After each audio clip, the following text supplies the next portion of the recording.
सांप। एक दिन एक कौवा घोंसला बनाने के लिए उपयुक्त जगह की तलाश में था। कौवे को जंगल में घोंसला बनाने की जगह मिल गई।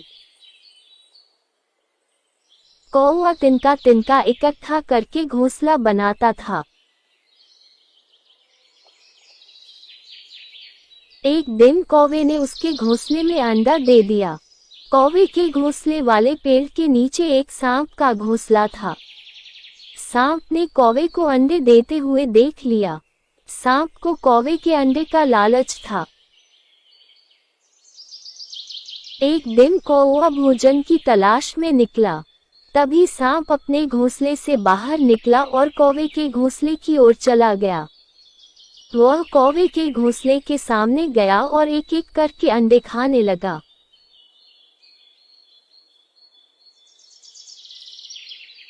फिर सांप अपने घर वापस चला गया। कौवा वापस आया और देखा कि उसके अंडे गायब थे। अंडे न मिलने का उसे बहुत दुख हुआ।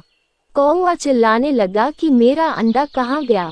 कुछ दिन बाद कौवे ने फिर अंडा दिया। कौवे की अनुपस्थिति में सांप ने फिर अंडे खा लिए।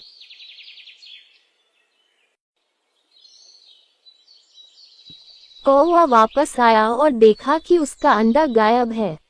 कौवा बहुत चिंतित हुआ और उसने पूछा कि अंडे कहाँ जा रहे हैं।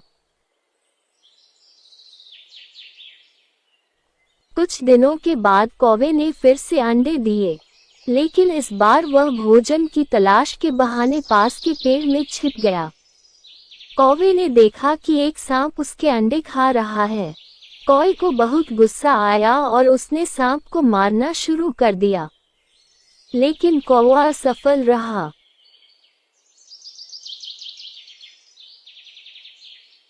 कौवा उदास होकर उड़ने लगा और सोचने लगा कि इस सांप की पकड़ से कैसे बचूं। कौवे ने एक महल देखा और उसकी ओर उड़ गया। वहां रानी अपनी सहेलियों के साथ स्नान कर रही थी। रानी के आभूषण बगल में थे।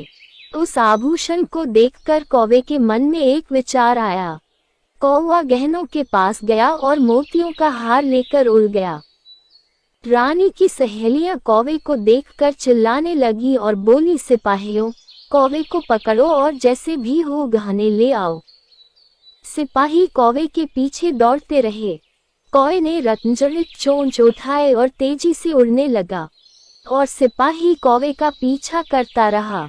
सिपाही कौवे के पीछे भागने लगे। भागते समय वे हाँफने लगे।